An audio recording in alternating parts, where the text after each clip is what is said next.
Coming to back, మళ్ళీ తిరిగి వద్దాం. నెక్స్ట్ క్వశ్చన్లోకి వెళ్తున్నామా. 12th question. So most of the energy removed from glucose molecule during Krebs cycle has been transfer to అన్నాడు. సో ఇక్కడ మనం గమనించినట్టయితే సాధారణంగా మనకు క్రెబ్స్ సైకిల్ లోపల ఎనర్జీ అనేటువంటిది ఎట్లా అది ట్రాన్స్ఫర్ అవుతుందో, the most of energy removed from glucose molecule during Krebs cycle has been transfer to అన్నాడు. ఎక్కడికి వెళ్తుంది అని గమనించినట్టయితే, సో మనకు ముఖ్యంగా చూడండి NAD అండ్ FADS2.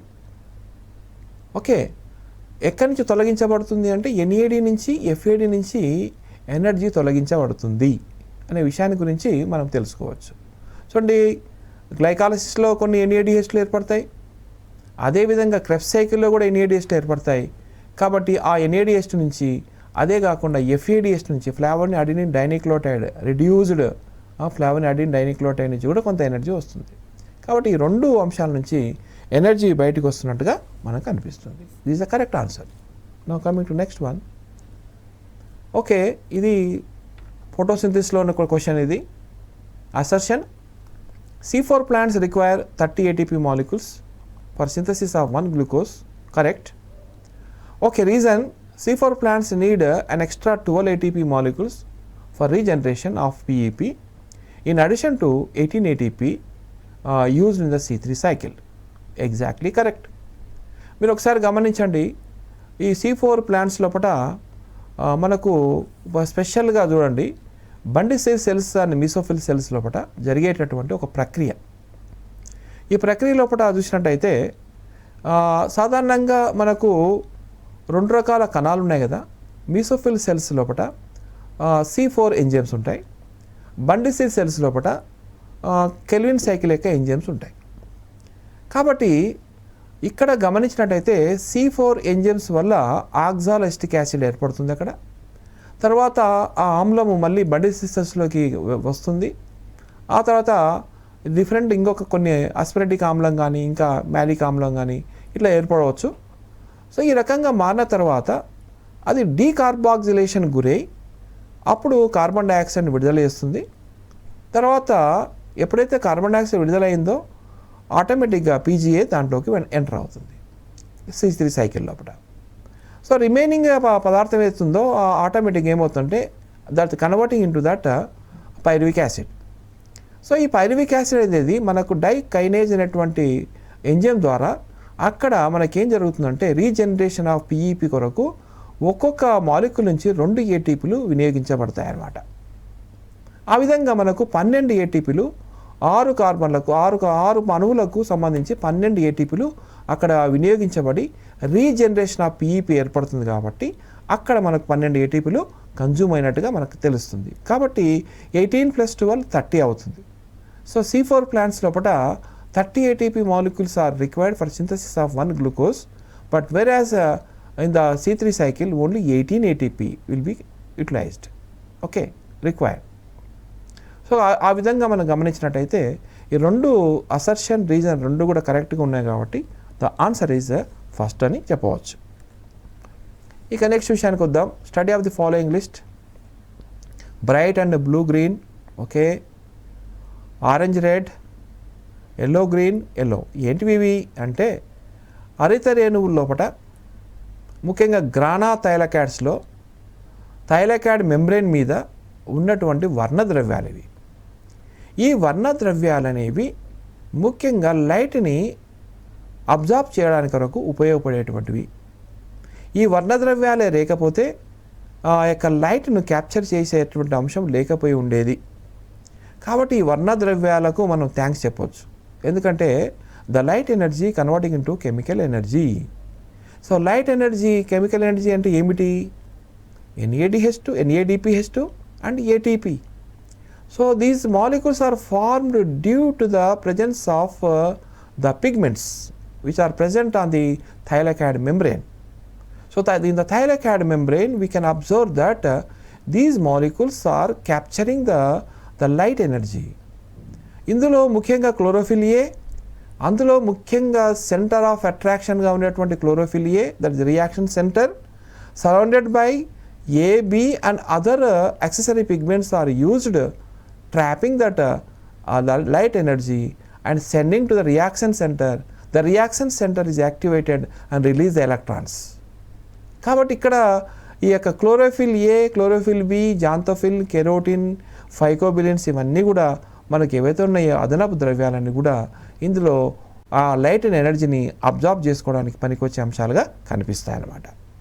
సో దీని ఆన్సర్ చూద్దాము. ఓకే, సో దీన్ని తీసుకున్నట్టయితే ఈ థర్డ్ ఆన్సర్ ఒకసారి చూడండి, మీకు అర్థమవుతుంది. So this bright light blue green, bright blue green in colour. So that is the 3. ఇక్కడ చూడండి A3 అంటే క్లోరోఫిల్ ఏ. ఓకే, సో నెక్స్ట్ విషయానికి వస్తే next B4. So B4 orange colour, carrot orange కలర్లో ఉంటుంది, రైట్. ఓకే, తర్వాత నెక్స్ట్ C తీసుకున్నట్టయితే మీరు చూడండి ఇది అయిపోయింది. C2 తీసుకుందాం. ఎస్, C యాక్చువల్గా ఎలా వస్తుందండి? Yes, okay, yellow green colour, green కలరే కదా? Yes, correct, yellow green colour అంటే పసుపు ఆకుపచ్చ అంటాం. తర్వాత ఎల్లో తీసుకున్నట్టయితే 1 వస్తుంది. ఓకే, సో ఈ రకంగా మనం గమనించినట్టయితే yellow green, blue green, yellow green A, blue green A, yellow green B, ఇది గుర్తుపెట్టుకోవాలి. So blue green and yellow green. Okay, let us see that. అలా తీసుకున్నట్టయితే మనకు ఈజీగా కనిపిస్తుంది. తర్వాత నెక్స్ట్ విషయానికి వస్తే చూడండి, ఈ యొక్క ఏ, బి అనేటువంటి క్లోరోఫిల్ మాలిక్యూల్స్ ఉన్నాయి కదా, ఇందులో ప్రధాన వర్ణద్రవ్యాల్లో ముఖ్యంగా క్లోరోఫిల్ ఏ ఏమవుతుందంటే మాడిఫైడ్ క్లోరోఫిల్ ఏగా మారి ఆ తర్వాత అది రియాక్షన్ సెంటర్గా మారడం జరుగుతుందన్నమాట. కాబట్టి ఈ క్లోరోఫిల్ ఏ అనేటువంటిది ప్రధానంగా చాలా ముఖ్యమైనది. ఇందులో మాడిఫైడ్ క్లోరోఫిల్ ఏ అంటే మనకు ఇక్కడ 2 రకాలుగా పిగ్మెంట్ 700, పిగ్మెంట్ 680 అనేటువంటిగా మారుతూ ఉంటాయన్నమాట. సో ఇవి ఏంటివి? ఇదేంటిదంటే ఇది PS1, ఇది PS2లో ఉన్నటువంటి రియాక్షన్ సెంటర్. ఇది రియాక్షన్ సెంటర్. సో ఈ రకంగా 2 పిగ్మెంట్ సిస్టమ్స్ అనేటివి మనకి ఇక్కడ కనిపిస్తున్నాయి అన్నమాట. కాబట్టి ఈ క్లోరోఫిల్ ఏ అనేటువంటిది మాడిఫైడ్ క్లోరోఫిల్ ఏ, ఇది కూడా మాడిఫైడ్ క్లోరోఫిల్ ఏ. సో ఈ క్లోరోఫిల్ ఏ చుట్టూ కూడా ఫర్ ఎగ్జాంపుల్ మధ్యలో రియాక్షన్ సెంటర్ ఉంది, చుట్టుపక్కల అనేక రకాల అణువులు ఉన్నాయి. ఇవన్నీ అణువులు కూడా లైట్ని ఇక్కడ రియాక్షన్ తీసుకున్నప్పుడు క్యాప్చరింగ్ చేసి నిదానంగా సెండ్ చేసి దీనికి పంపుతాయి అన్నమాట. ఎందుకు రియాక్షన్ సెంటర్ని రక్షిస్తున్నాయి ఇవన్నీ అని అంటే, ఈ రియాక్షన్ సెంటర్ చాలా సెన్సిటివ్గా ఉంటుంది, ఫోటో ఆక్సిడేషన్కు గురి అవుతుంది. ఫోటో ఆక్సిడేషన్ గురి కాకుండా ఉండేందుకొరకు ఈ యొక్క అదనపు వర్ణద్రవ్యాలన్నీ చుట్టుకొని ఉండి ఈ మధ్యలో ఉన్న అణువును రక్షిస్తాయన్నమాట. అందువల్ల ఈ యొక్క అణువు చాలా సెన్సిటివ్గా ఉంటుంది. ఆ సెన్సిటివ్గా ఉన్నటువంటి ఈ అణువును మనం జాగ్రత్తగా రక్షించాలి. కాబట్టి రిమైనింగ్ అనేటువంటి ఏవైతే ఉన్నాయో అవన్నీ కూడా అవి రక్షింపేటట్టు చేస్తాయన్నమాట. సో ఓకే, అర్థమైంది కదా. కాబట్టి ఈ యొక్క క్వశ్చన్ చాలా ఎన్లైటింగ్గా మీకు ఉపయోగపడుతుంది ఎగ్జామినేషన్లో. Next coming to that photolysis of water and this is an NADPH2 ఇది. Okay, so photolysis of water and NADP reduction during cyclic electron transport occur respectively in అన్నాడు. ఓకే, సో దీంట్లో మనం గమనించినట్టయితే చూడండి, మామూలుగా ఫోటోలైసిస్ ఆఫ్ వాటర్ అనేది lumen side జరుగుతుంది. Okay, ఇది ముఖ్యంగా స్ట్రోమా సైడ్, లూమెన్ సైడ్ ఈ రెండింటికి కనెక్టివిటీగా ఉంటుందన్నమాట. మీరు ఒక చూద్దాం. మామూలుగా ఇది లూమెన్ అనుకున్నట్టయితే ఇది లూమెన్. ఈ లూమెన్ లోపల ఇక్కడ మనకు లోపలి వైపు ఈ యొక్క వాటర్ అనేది మనకు రిడ్యూస్ అవుతుంది. ఇట్లా H2 అనేది ఏమవుతుందంటే మామూలుగా H2O లోపల 2H+ ion, 2 electron minus ion plus of O2గా మారుతుంది. సో ఈ ఆఫ్ O2 అనేటువంటిది 2 అణువులు తీసుకున్నట్లయితే అప్పుడు O2గా అయిపోయి ఆ O2 నుంచి ఇలా బయటకు వస్తుంది అనమాట. అంటే ఇది లూమెన్, ఇదేమో మామూలుగా స్ట్రోమా. ఈ స్ట్రోమాలోకి ఆక్సిజన్ విడుదల అవుతుంది అనమాట. ఓకే, లూమెన్లో మనకి ఇక్కడ హిల్ రియాక్షన్ జరుగుతుందన్నమాట. హిల్ చర్య అంటారు దీన్ని, హిల్ చర్య. ఈ హిల్ చర్య అనేటువంటి ద్వారా ఏర్పడినటువంటి మాలిక్యూల్. ఇందులో ముఖ్యంగా ఏంటంటే NADH2లు అనేటువంటివి ఇక్కడ ప్రొడక్షన్ జరుగుతుంది. ముఖ్యంగా దీంట్లో మనకి ఏంటంటే వాటర్ మనకు డిప్లీషన్ అయినప్పుడు 2 రకాల అవకాశాలు ఉన్నాయండి. ముఖ్యంగా ఏంటంటే ప్రోటీన్లు, ఆ తర్వాత ముఖ్యంగా ఆ తర్వాత ఎలక్ట్రాన్లు 2 కూడా విడుదల అవుతాయి. ఓకే, కాబట్టి దీని ప్రకారంగా మనం చూడవచ్చు. నెక్స్ట్ విషయానికి వద్దాం. ఓకే, దీన్ని గమనిద్దాం, చూద్దాం. దీని ఫస్ట్ది మనకు ఆన్సర్ కరెక్ట్ తెలుసుకోవాలి. Next coming to that 16. When 54 molecules of carbon dioxide fixed by Rubisco in the C3 plant, a number of G3P exported to cytosol and a number of G3P participate in the regeneration respectively అని అన్నాడు. Okay, ఇది చాలా calculation question. ఈ calculation question లోపల జాగ్రత్తగా గమనించాలి. ఏమిటి? When 54 molecules of carbon dioxide అన్నాడు. ఓకే, సాధారణంగా మాలిక్యూల్స్, కార్బన్ డైఆక్సైడ్ మాలిక్యూల్స్ 54 ఉన్నాయి, fixed by rubisco enzyme. Okay, in C3 plants. Okay, మనం గమనించినట్టయితే దీంట్లో మనకు 54ను డివైడెడ్ బై 6 చేద్దాం. అప్పుడు ఏమవుతుందంటే ఇక్కడ గమనించినట్టయితే plant the number of G3P exported. సాధారణంగా చూడండి మీరు 6 CO2. ఓకే, 6 CO2 తీసుకొని మామూలుగా 6 CO2 తీసుకుందాం. ఇక్కడ 6 RUBP. ఓకే, తర్వాత రుబిస్కో ఎంజైమ్. అప్పుడు ఏమవుతుంది? 12 PGA ఏర్పడుతుంది. ఈ 12 PGA నుంచి ఏమవుతుందంటే 12 బిస్ఫాస్ఫోగ్లిజరిక్ యాసిడ్ ఏర్పడుతుంది. ఆ తర్వాత 12 G3P ఏర్పడుతుంది. ఓకే, అంటే ఏంటి? ఇక్కడ మామూలుగా 6 కార్బన్ డైఆక్సైడ్ మాలిక్యూల్స్ ఇన్వాల్వ్ అయితే 12 G3Pలు ఏర్పడినాయి. ఓకే, దీన్ని మనం క్యాలిక్యులేషన్ చేసుకుంటే సో 54 మాలిక్యూల్స్ ఆఫ్ మనకు 54 molecules of CO2 fixed by Rubisco enzyme in the C3 plant number and glyceraldehyde 3-phosphate exported to cytosol to number of G3P participate in the regeneration respectively అన్నాడు. ఇందులో టోటల్గా ఏవైతే ఉన్నాయో సాధారణంగా మనకి ఇందులో చూడండి 12 లోపల 2 మాలిక్యూల్స్ మాత్రము సైటోసాల్కి వెళ్ళిపోయి అక్కడ మనకు గ్లూకోజ్ని ఏర్పరుస్తాయి. ఓకే, గ్లూకోజ్ని ఏర్పరుస్తాయి. ఇందులో 10 ఏదైతే ఉన్నాయో ఈ 10 అనేది రీజనరేషన్ ఆఫ్ RUBP. కాబట్టి ఇందులో 12 లోపల 10 మాత్రం ఇక్కడ RUBPలు ఇన్వాల్వ్ అయినాయి, 2 మాత్రము సైటోసాల్కి వెళ్ళి అక్కడ గ్లూకోజ్ రీజనరేషన్ అయింది. ఈ రకంగా క్యాలిక్యులేషన్ చేస్తే మీకు వచ్చినటువంటి ఆన్సర్ ఏముంటుందంటే మీరు లెక్క కట్టుకోండి. So that is the 4th answer is correct. Okay, so exported that number of G3P exported to cytosol and the number of G3P participate in the regeneration respectively అని అన్నాడు. దీనికి కరెక్ట్ ఆన్సర్ D. నెక్స్ట్ విషయానికి వద్దాం. 17th question, identify the correct statement from the following. So genophore. Okay, genophore అంటే ఎక్కడ గుర్తొస్తుంది? బ్యాక్టీరియాలో వస్తుంది.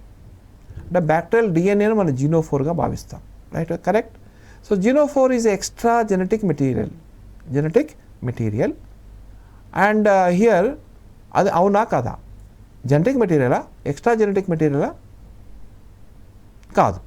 Okay, extra genetic material. Okay, next విషయానికి వస్తే plasmid is circular singular standard DNA. Okay, plasmid అనేది అదనపు ఎక్స్ట్రా జెనెటిక్ మెటీరియల్ అండి. దీనికి కూడా కొన్ని లక్షణాలు ఉంటాయి. దీని ద్వారా కూడా కొన్ని కణానికి కొన్ని ఆపాదింపబడతాయి.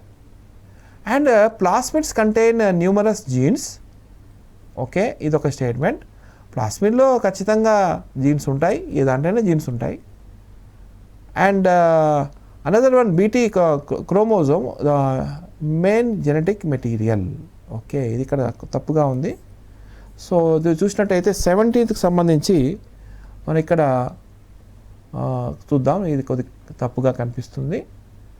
ఈ క్వశ్చన్ మనం తీసుకోకపోవడం మంచిది. నెక్స్ట్ ఇక్కడ సరిగా లేదు.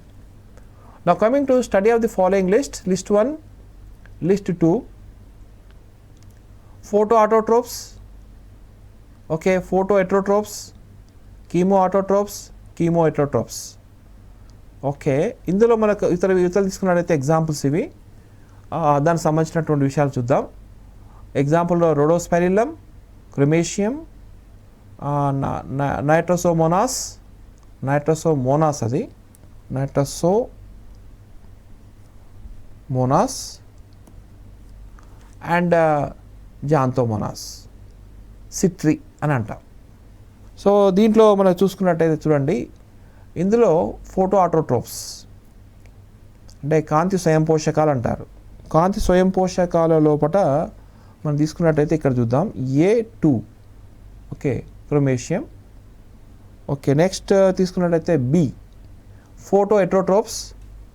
సో ఫోటో ఎట్రోట్రోప్స్ లోపల ఎస్, ఓకే, అదొకటి 1 రోడోస్పెరిల్లం. ఓకే, ఇలా వస్తుంది. తర్వాత chemoautotrophs C3, okay, Nitrosomonas direct, ఇది ఆటోమేటిక్గా ఇది వస్తుంది. So correct answer is this one. Okay, T1 bacteriophage source T2. దీంట్లో ఈవెన్ ఎందుకు అంటున్నామంటే ఎలా ఉంటాయంటే T2, T4, T6, T8 లాగా కనిపిస్తాయి. దాన్ని T1 బ్యాక్టీరియోఫేజ్ అంటాం.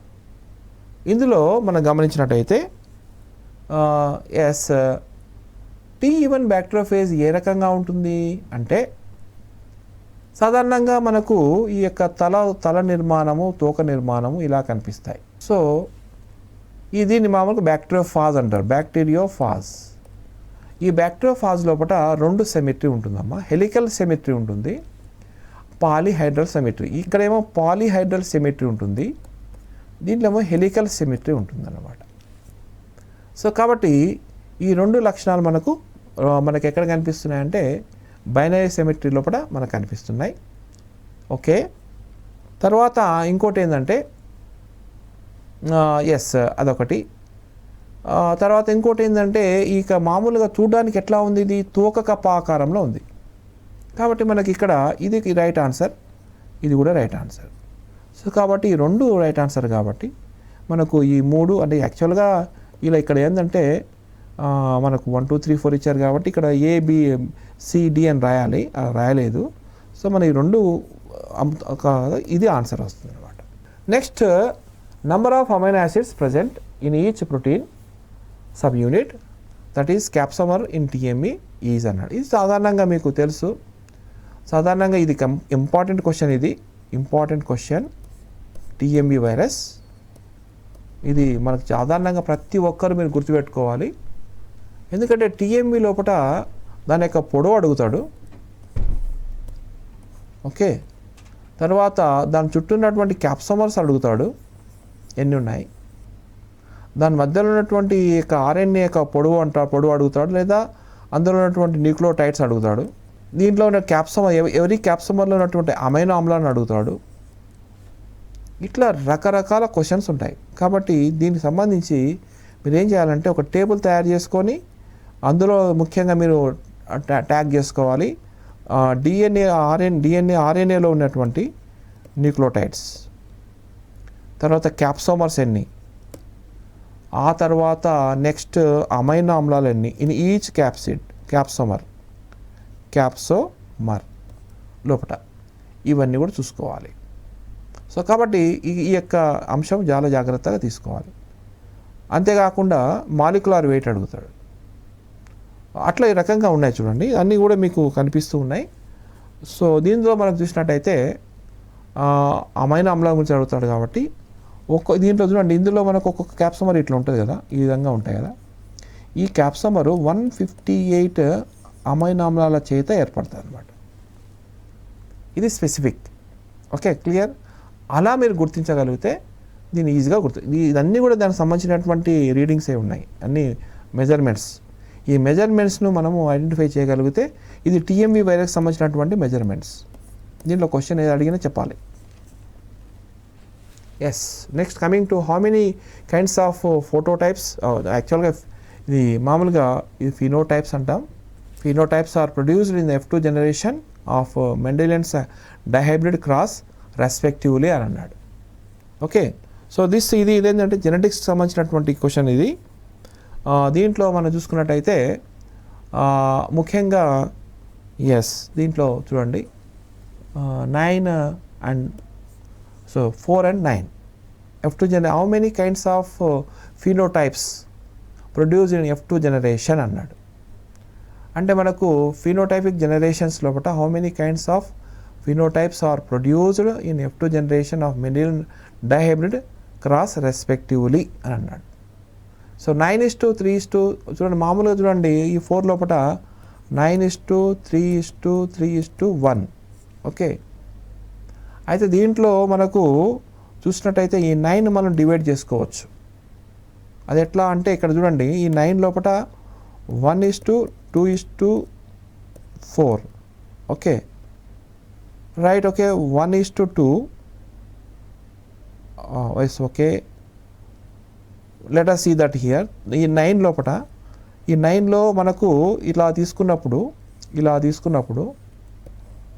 ఇందులో మనకు ఈ వైపు ఉన్నటువంటి యొక్క ఏదైతే ఉన్నాయో ఇవన్నీ కూడా ఒకటే వస్తాయి. 1:2 ఇక్కడ చూడండి 1:2:2:4. ఓకే, 1:2:2:4. ఓకే, అంటే ఇక్కడ ఒకటి వస్తుంది, ఇక్కడ 2 వస్తాయి, ఇక్కడ 2 వస్తాయి, ఇక్కడ 4 వస్తాయి. ఓకే, సో ఈ ట్రయాంగిల్లో ఉన్నటువంటివి కూడా 9 ఇవి. తర్వాత ఇక్కడ వస్తాయి, ఇక్కడ వస్తాయి, లాస్ట్ ఇక్కడ వస్తాయి. సో ఇవి 2.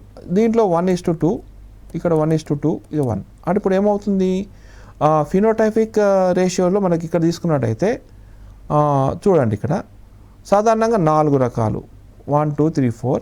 దీన్ని డివైడ్ చేసుకుంటే ఇవి మామూలుగా 1:2:2:4, 4, 5, 6, 7, 8, 9. కరెక్షన్ అయిందా? ఇట్లా టాలీ చేసుకోవాలా. ముఖ్యంగా మీరు గమనించాల్సిన విషయం ఏంటంటే ఈ టేబుల్ ఏదైతే ఉందో F2 జనరేషన్ యొక్క డైహైబ్రిడ్ క్రాస్ ఏదైతే ఉందో ఇది చాలా ముఖ్యమైనది. దీంట్లో మీకు ముఖ్యంగా ఏంటంటే ఈ వరుసలో ఉన్నటువంటి ఏవైతే ఉన్నాయో ఇవి డబుల్ హోమోజైగస్. ఇక్కడి నుంచి ఇక్కడికి ఎట్లా వచ్చేసి ఉన్నాయో ఇవి చూడండి డబుల్ హెట్రోజైగస్.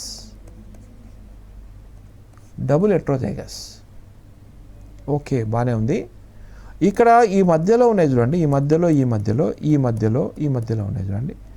ఇక్కడ గమనించినట్టయితే ఇవి 8 ఉంటాయి టోటల్గా.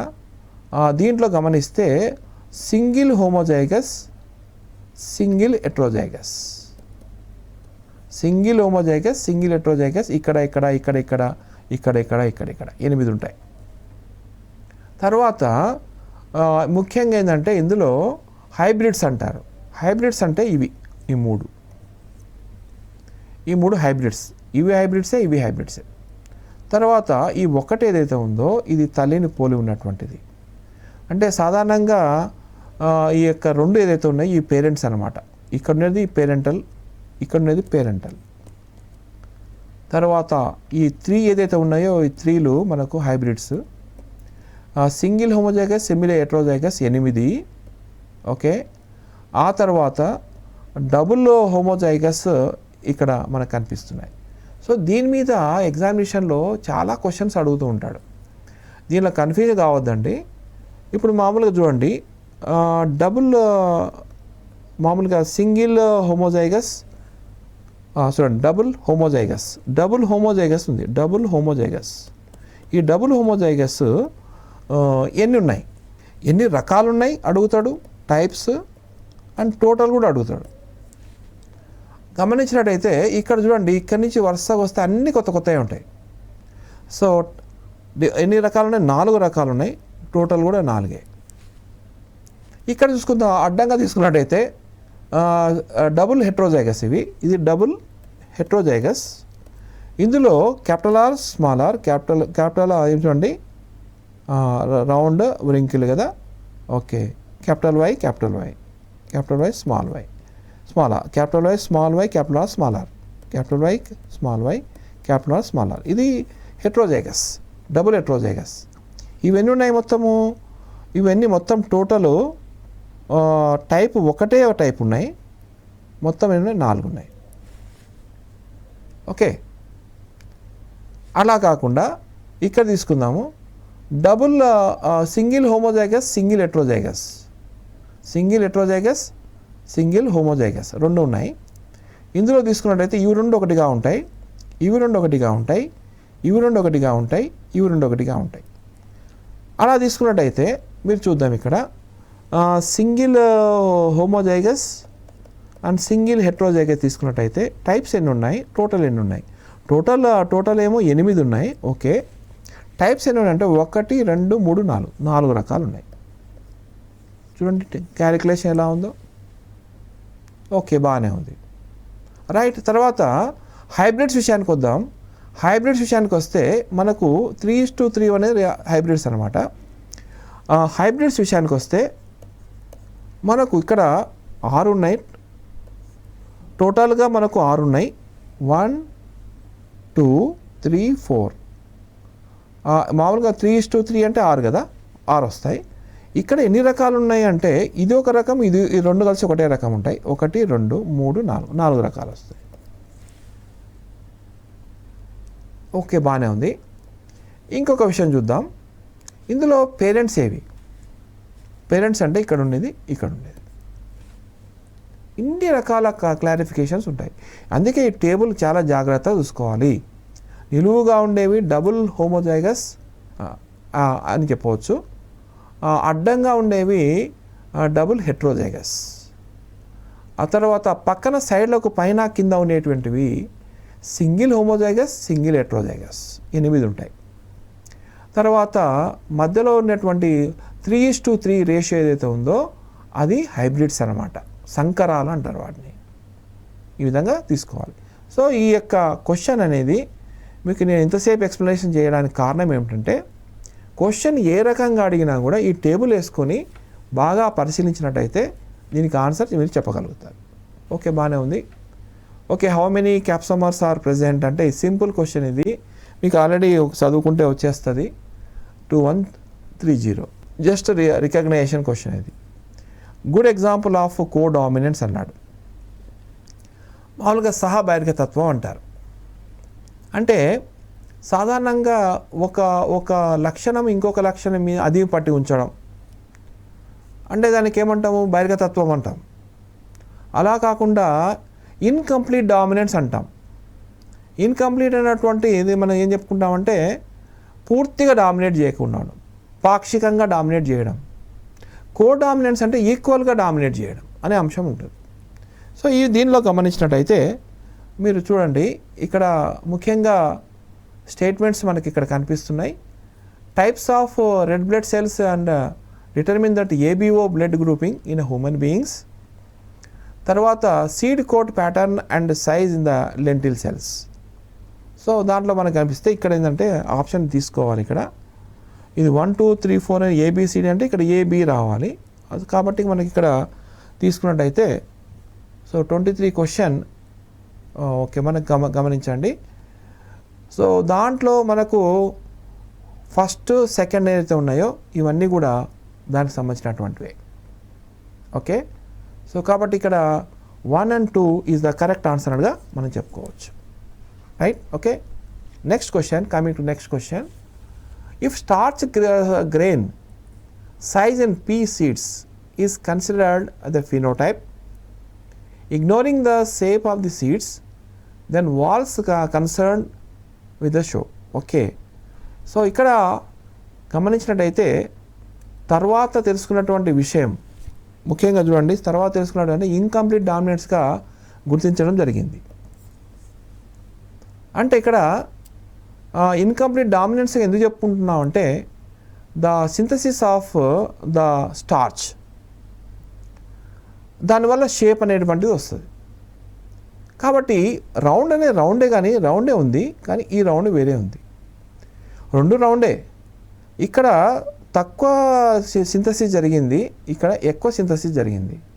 కానీ దీనివల్ల రెండు షేప్ మాత్రం రౌండే కానీ స్టార్చ్ గ్రెయిన్ యొక్క సింథసిస్ దీంట్లో ఎక్కువ ఉంది, దీంట్లో తక్కువ ఉంది. రైట్. కాబట్టి ఇది కూడా మనం జాగ్రత్త చూసుకున్నట్టయితే ఇది చాలా ఇంపార్టెంట్ క్వశ్చన్. ఇక నెక్స్ట్ విషయానికి వస్తే, study the following genotypes, that is capital Y, capital R, small R, capital Y, capital R, small R, small Y, capital R, small R. What is the ratio of the above genotypes in the F2 progeny obtained in the dihybrid cross? Okay, దీంట్లో గమనించినట్టయితే yes, ఇది మనకు గమనించండి, ఇవన్నీ కూడా మనకు 1:2:1 రేషియోలో కనిపిస్తాయి. ఓకే, సో 25 క్వశ్చన్స్ మనకి ఇక్కడ పూర్తయినాయి. ఇక నెక్స్ట్ దాంట్లో మనకు రిమైనింగ్ క్వశ్చన్స్ కూడా ఉన్నాయి.